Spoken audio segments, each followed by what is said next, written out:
पर क्वेश्चन कहता है कि ये फ्रिक्शन की वैल्यू इस फ्रिक्शन की वैल्यू का डबल है।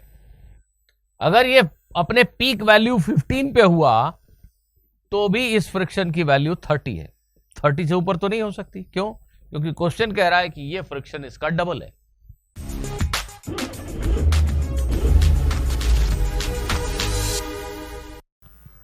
IIT JEE 2000 में फ्रिक्शन के ऊपर पूछा गया ये क्वेश्चन बड़ा ही कॉन्सेप्चुअल क्वेश्चन है और आपको फ्रिक्शन के बारे में लगभग सभी कुछ सिखा जाता है। आप सभी का मेरे इस चैनल पर एक बार फिर से स्वागत है। जी हाँ, आज हम डिस्कस करेंगे IIT JEE 2000 में पूछे गए मैकेनिक्स के इस क्वेश्चन को। क्वेश्चन कुछ ऐसा है, इस हॉरिजॉन्टल सरफेस के ऊपर 50 kg का एक बड़ा ब्लॉक है, जैसा आप देख रहे हैं। इसके ऊपर 20 kg का एक और ब्लॉक रखा है और यहाँ हॉरिजॉन्टल सरफेस पे एक 5 kg का ब्लॉक और भी रखा है। ये सभी ब्लॉक्स आपस में कनेक्टेड हैं, जैसा कि डायग्राम में दिख रहा है। स्ट्रिंग मासलेस है, पुली भी मासलेस है। ये पुली इस ब्लॉक में फिक्स्ड है, ये पुली भी इस ब्लॉक में फिक्स्ड है। हालांकि मुझे याद आता है कि IIT JEE के क्वेश्चन पेपर में एक थोड़ी सी एम्बिग्विटी थी। ये जो पुली को फिक्स किया गया था, ये यहाँ पे ऐसे रॉड दिखाया गया था और एक कंफ्यूजन आ रहा था कि ये पुली इस हॉरिजॉन्टल सरफेस पे फिक्स्ड है या इस बड़े ब्लॉक पे। लेकिन जहाँ तक लगता है कि ये पुली बड़े ब्लॉक पे ही फिक्स्ड है। ये क्वेश्चन को ज़्यादा आसान रखता है और लगता है पढ़ने के बाद, समझने के बाद, करने के बाद कि शायद क्वेश्चन ऐसा ही रहा हो। तो ये पुली और ये पुली दोनों ही इस बड़े ब्लॉक के ऊपर फिक्स्ड है। ये कुछ ऐसा है, ये पुली यहाँ फिक्स्ड है और ये स्ट्रिंग जो है ये मासलेस स्ट्रिंग है जो इन दोनों ब्लॉक्स को कनेक्ट कर रही है। पुली मासलेस है। अब क्वेश्चन कहता है कि इस ब्लॉक और इस हॉरिजॉन्टल सरफेस के बीच में कोई फ्रिक्शन नहीं है, यहां फ्रिक्शन नहीं है। लेकिन इस ब्लॉक और हॉरिजॉन्टल सरफेस के बीच में कोफिशिएंट ऑफ फ्रिक्शन 0.3 है और उसी तरीके से ये ब्लॉक और इस ब्लॉक के बीच में कोफिशिएंट ऑफ फ्रिक्शन 0.3 है। अब आप जाते हैं और इस बड़े ब्लॉक पे एक हॉरिजॉन्टल फोर्स F लगाकर इसे पुल करना शुरू करते हैं। आप एक हॉरिजॉन्टल फोर्स F लगाकर इस बड़े ब्लॉक को पुल करना शुरू करते हैं।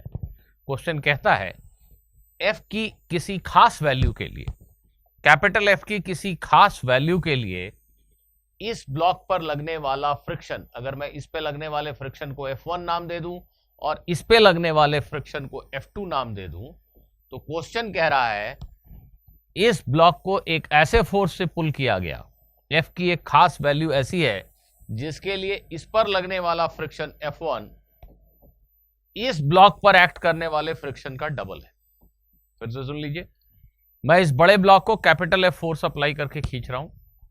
कैपिटल F की एक पर्टिकुलर वैल्यू के लिए the friction force acting on this block is twice the friction force acting on this block, right? In this particular case, for this particular case, you have to find the acceleration of the system, the force applied, the tension in the string, values of friction and all those things. Basically you have to find force F for which this is going to happen. That friction force acting on this block is twice the friction force acting on this block. अगर आपने आज तक इस सवाल को नहीं देखा है तो वीडियो को पॉज कर दीजिए, ट्राई कीजिए, बहुत मजा आने वाला है आपको। और अगर आपने देखा है फिर भी ट्राई कर लीजिए एक बार, इससे पहले कि आप मेरे सॉल्यूशन को सुने। बच्चों, क्वेश्चन कहता है F1 की वैल्यू F2 की डबल होनी चाहिए। जरा ध्यान से देखो, ये जो F2 फ्रिक्शन है इसकी मैक्सिमम पॉसिबल वैल्यू क्या हो सकती है? F2 की maximum possible value, that means इस ब्लॉक और सरफेस, हॉरिजॉन्टल सरफेस के बीच में एक्ट करने वाले फ्रिक्शन की लिमिटिंग वैल्यू क्या हो सकती है? Mu into N. म्यू है 0.3 और ऑफ कोर्स आप सभी समझते हैं कि यहाँ जो नॉर्मल रिएक्शन फोर्स है वो इसके वेट के इक्वल है, which is 5g 50। So 0.3 into 50, this gives you 15 newton. This friction cannot have a value higher than 15 newton. मान लेते 1 मिनट के लिए 15 न्यूटन है, 1 मिनट मान लेते हैं 15 न्यूटन है. अगर ये फ्रिक्शन सच में 15 न्यूटन है तो ये फ्रिक्शन 30 न्यूटन है, इजंट इट? अब जरा ध्यान से देखिए, इस फ्रिक्शन की पीक वैल्यू क्या हो सकती है, इस F1 की पीक वैल्यू क्या हो सकती है, mu into N N dash, यहां का जो भी नॉर्मल रिएक्शन है. कितना है normal reaction? 20 g, 200 newton. 200 newton into 0.3, 60. Please ध्यान दो बच्चों, बहुत बड़ी बात. इस फ्रिक्शन की पीक वैल्यू 15 हो सकती है, 15 से बड़ी तो हो नहीं सकती. और ये फ्रिक्शन 0 से 60 के बीच में कहीं हो सकता है. पर क्वेश्चन कहता है कि ये फ्रिक्शन की वैल्यू इस फ्रिक्शन की वैल्यू का डबल है. अगर ये अपने पीक वैल्यू 15 पे हुआ तो भी इस फ्रिक्शन की वैल्यू 30 है. 30 से ऊपर तो नहीं हो सकती. क्यों? क्योंकि क्वेश्चन कह रहा है कि ये फ्रिक्शन इसका डबल है. इसकी बड़ी से बड़ी वैल्यू 15 है तो इसकी बड़ी से बड़ी वैल्यू 30 के ऊपर तो नहीं हो सकती. दैट मीन्स आपने जो फोर्स लगाया है उस फोर्स के लिए इस फ्रिक्शन की वैल्यू 30 न्यूटन से बड़ी तो नहीं हो सकती. 1 मिनट के लिए मान ले कि ये फ्रिक्शन 10 न्यूटन है तो ठीक है, उसका डबल ये 20 है. What does it mean? इसका क्या अर्थ हुआ? इसका अर्थ ये हुआ कि इन दोनों के बीच में जो फ्रिक्शन है वो स्टैटिक फ्रिक्शन है. क्यों? अगर यहां रबिंग हो रही होती, ये दोनों के बीच में रिलेटिव मोशन हो रहा होता, ये ब्लॉक इस पर फिसल रहा होता तो फ्रिक्शन काइनेटिक होता. और काइनेटिक फ्रिक्शन की तो एक ही वैल्यू होती है, वो म्यू इंटू एन 60 न्यूटन होता. प्लीज ध्यान दीजिए, अगर यहां पे फ्रिक्शन 60 न्यूटन होता तो वो काइनेटिक फ्रिक्शन हो सकता था. लेकिन हम साफ समझ सकते हैं कि ये जो फ्रिक्शन है ये 30 न्यूटन या उससे कम ही होगा, क्योंकि क्वेश्चन कह रहा है कि ये फ्रिक्शन इसका डबल है. तो ये बड़ा से बड़ा 15 हो सकता है, तो ये बहुत बड़ा होगा तो 30 होगा. दैट मीन्स 60 से कम, अपनी जो लिमिटिंग वैल्यू है उससे काफी कम. ये तभी होगा ना जब फ्रिक्शन स्टैटिक हो. स्टैटिक फ्रिक्शन अपने साइज को घटा बढ़ा सकता है. वो 0 से एक मैक्सिमम वैल्यू के बीच में खुद को कहीं भी एडजस्ट कर सकता है. उसकी maximum value mu into N होती है, जो इस केस में 60 न्यूटन है. पर हमें यह समझ में आ रहा है क्वेश्चन को पढ़कर कि क्वेश्चन कह रहा है कि इस फ्रिक्शन की जो मैक्सिमम वैल्यू संभव है एज पर द क्वेश्चन वो 30 न्यूटन है. तो नेचुरली 60 से कम है वो. ये फ्रिक्शन डेफिनेटली 60 से कम है. इसलिए इन दोनों के बीच में एक्ट करने वाला फ्रिक्शन फोर्स स्टैटिक फ्रिक्शन है. स्टैटिक फ्रिक्शन है मतलब यहां रबिंग नहीं हो रही है. यहां रबिंग नहीं हो रही है मींस अगर ये दोनों चल रहे हैं तो साथ चल रहे हैं विथ सेम एक्सेलरेशन. ये ब्लॉक इसके ऊपर फिसलता नहीं, घिसता नहीं. There is no rubbing. ये अगर चल रहे हैं तो एक के ऊपर एक रख के ऐसे चल रहे हैं एक साथ, कोई रबिंग नहीं हो रही है. अगर दोनों चल रहे हैं तो दोनों का एक्सेलरेशन सेम है. अगर दोनों चल रहे हैं तो दोनों का एक्सेलरेशन सेम है. और बच्चों जरा ध्यान से देख लो, अगर ये दोनों ब्लॉक एक साथ चल पड़े, ये ऐसे चल रहे हैं जैसे फेविकोल से चिपके हुए हैं, नो रबिंग. फेविकोल से चिपका दो ना, चलो चिपका देते हैं. अब ये दोनों साथ चल रहे हैं. अगर ये 1 मीटर आगे चले आए तो ये कितना चलेगा? जरा ध्यान देखना, ये भी 1 मीटर चलेगा. रस्सी की ये लेंथ तो फिक्स्ड है, ये तो बदलने से रही. अगर ये दोनों के दोनों ऐसे 1 मीटर आगे खिसक आए तो यहां रस्सी 1 मीटर लंबी हो जाएगी. ये लेंथ फिक्स्ड है तो यहां 1 मीटर छोटी होनी पड़ेगी. मतलब अगर ये दोनों 1 मीटर चले तो इसको भी 1 मीटर चलना पड़ेगा. क्या क्या कंक्लूजन ड्रॉ कर रहे हैं हमने कंक्लूजन ड्रॉ किया कि यहां जो फ्रिक्शन है वो स्टैटिक है, मतलब रबिंग नहीं हो रही है. रबिंग नहीं हो रही है मतलब दोनों साथ चल रहे हैं, जैसे कि फेविकोल से चिपका दिए गए हों, ऐसा चल रहे हैं. अब दोनों अगर साथ चल रहे हैं तो ये दोनों जितना भी डिस्टेंस चलेंगे उतना ही इसको भी चलना पड़ेगा. इसका मतलब क्या हुआ कि अगर ये सिस्टम चल रहा है तो इन सभी ब्लॉक्स के एक्सेलरेशन सेम है, और कुछ हो ही नहीं सकता. सोच के देखिए, इन सभी ब्लॉक्स के एक्सेलरेशन सेम है ऑब्वियसली, इजंट इट? अगर सिस्टम चल रहा है इसका एक्सेलरेशन ए तो इसका भी ए, तभी ये दोनों साथ चलेंगे, तभी फ्रिक्शन स्टैटिक होगा। और ये दोनों अगर ए एक्सेलरेशन से चल रहे हैं तो इसको भी उसी एक्सेलरेशन से चलना पड़ेगा, क्योंकि स्ट्रिंग फिक्स लेंथ की है। तो होल सिस्टम अगर चल रहा है तो सेम एक्सेलरेशन से चल रहा है। तो जब मान लेते हैं 1 मिनट के लिए कि इस पूरे सिस्टम का एक्सेलरेशन है, ये एक दोनों तीनों ब्लॉक एक साथ चल रहे हैं, राइट। तो ऑब्वियसली मैं लिख सकता हूं कि जो एक्सटर्नली अप्लाइड फोर्स है, गौर कीजिए, एफ, मैं तीनों ब्लॉक को एक सिस्टम ले रहा हूं। जो दिख रहा है बोर्ड पे आपको वो सब मेरा एक सिस्टम है। सिस्टम का मास है 50 + 20 70 और 5 75 kg। इस सिस्टम पे एक्सटर्नल टोटल फोर्स कितना दिख रहा है? F माइनस ये फ्रिक्शन। और बिकॉज हम ये बोल रहे हैं कि चल रहे हैं, ये अगर ये चल रहे हैं तो यहां रबिंग हो रही है, ये चल रहा है, घिसट रहा है, तो ये फ्रिक्शन तो काइनेटिक ही हुआ, उसकी वैल्यू तो 15 न्यूटन ही होगी फिर। तो प्लीज ध्यान दीजिए, इस पूरे सिस्टम के ऊपर लगने वाला total forward force F - 15 newton, F - 15 newton. This must be equal to mass 75 kg into acceleration. अगर ये सिस्टम चल रहा है तो इसका एक्सेलरेशन इतना होगा, depending on value of F। अभी हम उस पर आते हैं। अगर चल रहा है तो तीनों साथ चल रहे हैं, और अगर तीनों साथ चल रहे हैं तो तीनों को अलग अलग क्यों कंसिडर करना? Total forward force is F minus this friction. This friction is 15 because ये चल रहा है, रबिंग हो रही है, तो नेचुरली काइनेटिक फ्रिक्शन है और वो 15 न्यूटन है। तो total forward force F - 15 that is equal to mass 75 kg into acceleration.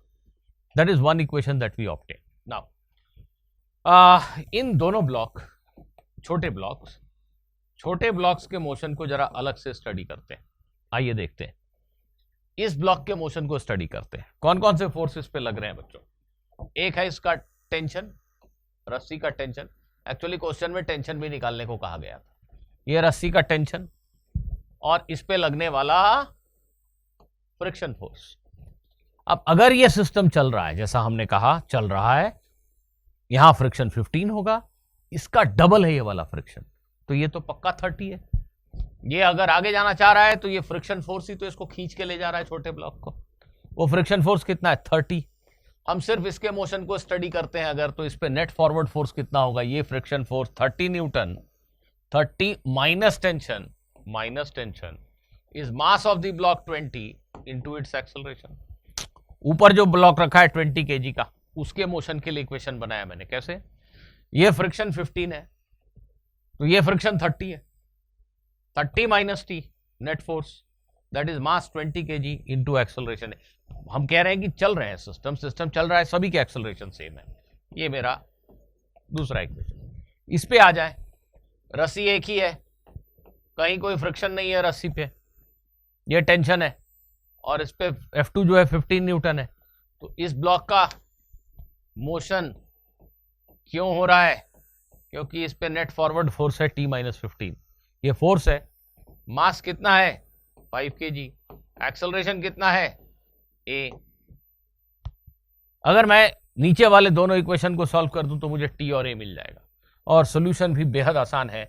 आप अगर सिंपली इनको जोड़ भर दें तो ये T कैंसिल हो गया, ये इधर 15 हो गया और ये इधर 25 हो गया।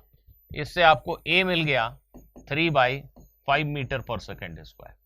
अगर ये सिस्टम चल रहा है और जैसा क्वेश्चन कह रहा है कि इस फ्रिक्शन से ये फ्रिक्शन डबल है, अगर ये बात सच है तो सिस्टम का एक्सेलरेशन 3/5 मीटर पर सेकेंड स्क्वायर होना चाहिए।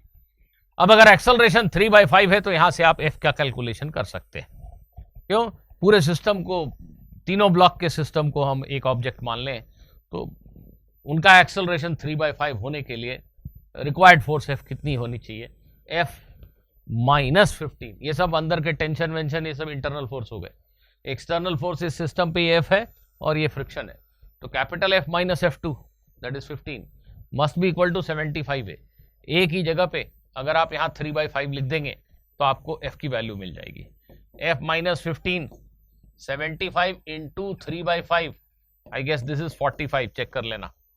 75 into 3/5, yes, it is 45. Therefore, applied force is 60 Newton. Force की वैल्यू है 60 Newton. 60 Newton -15 Newton, total forward force है 45 न्यूटन। 45 न्यूटन 75 केजी के मास को मूव कर रहा है। 45/75 दैट मीन्स 3/5 सिस्टम का एक्सेलरेशन है। अब आपके मन में आता होगा कि क्या जरूरी है कि ये सिस्टम मूव करे? क्या जरूरी है कि ये सिस्टम मूव करे? यहां फ्रिक्शन स्टैटिक है, ये समझ में आ गया, ठीक है। ये भी तो हो सकता है कि हमारा फोर्स बहुत कमजोर है और ये सिस्टम मूव नहीं कर रहा है। तो क्या दूसरी पॉसिबिलिटी है? क्या दूसरा आंसर भी हो सकता है? चेक करते हैं। ये सिस्टम, ध्यान दीजिएगा, यहां रबिंग नहीं हो रही है। अगर चलेंगे तो ये दोनों साथ, और ये दोनों अगर चले साथ तो इसको भी उसी एक्सेलरेशन से चलना पड़ेगा। अब हमारे मन में यह सवाल आता है कि नहीं, अगर कुछ भी ना चल रहा हो, चलेंगे तो तीनों साथ, और नहीं तो नहीं चलेंगे।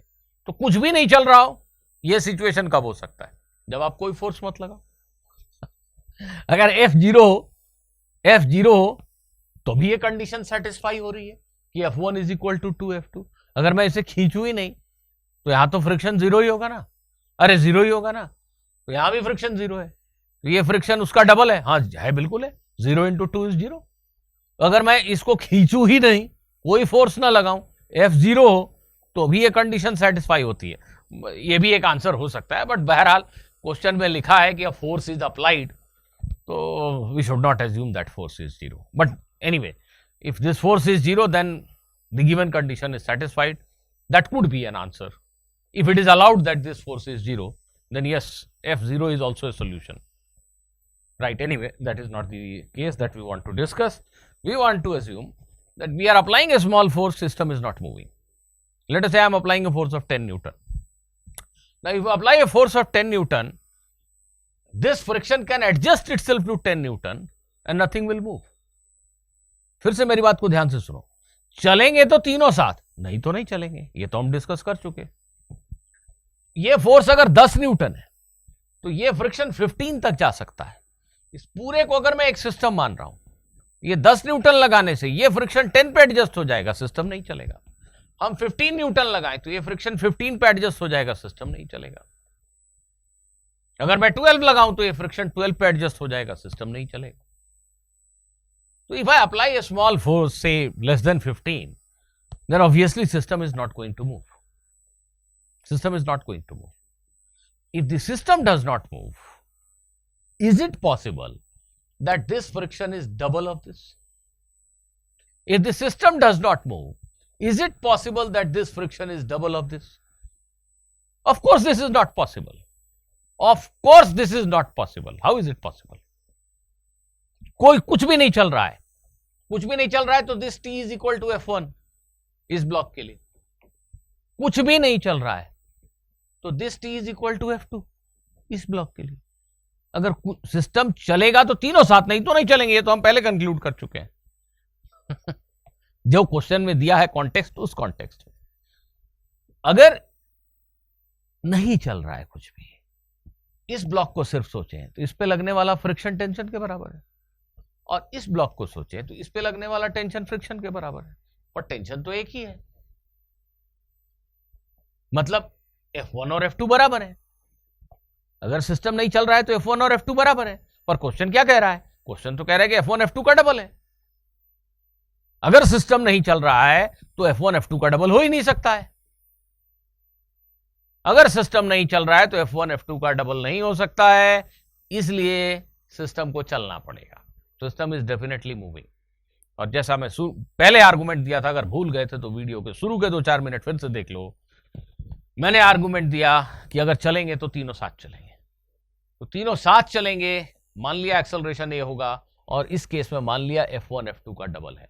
तो जब हमने सोल्यूशन किया तो हमें दिखा कि इस केस में एक्सेलरेशन 3/5 होना चाहिए, अप्लाइड फोर्स 60 न्यूटन होना चाहिए। यही इस क्वेश्चन का सही सोल्यूशन है। ऑफ कोर्स इस केस में अगर आप टेंशन निकालना चाहें तो निकाल सकते हैं। इस ब्लॉक को कंसिडर कर लीजिए, T-15 is mass of this block into acceleration लिख दीजिए, टेंशन मिल जाएगा। ये क्वेश्चन मैंने इसलिए चुना बच्चों डिस्कस करने के लिए, क्योंकि मैंने देखा कि बुक्स में पता नहीं बहुत सारे केस 1, 2, 3 करके बड़े लंबे चौड़े से अजीब से सोल्यूशन दिए हुए हैं, जो आपको बहुत कंफ्यूजिंग लगते हैं। मेरा मानना है 99.9% बच्चों को नहीं समझ में आता कि क्या लिखा हुआ है, जबकि ये क्वेश्चन बेहद सिंपल है। हम सिंपली ऐसे सोचें तो सटीक आंसर तक पहुंच जाते हैं। आई होप कि आपको ये वीडियो पसंद आया। अगर पसंद आया तो थोड़ा तो शेयर करो आगे, थोड़े तो सब्सक्राइबर बढ़ाओ। चलो मिलते हैं अगले वीडियो में फिर से किसी और बढ़िया क्वेश्चन के साथ। Bye bye.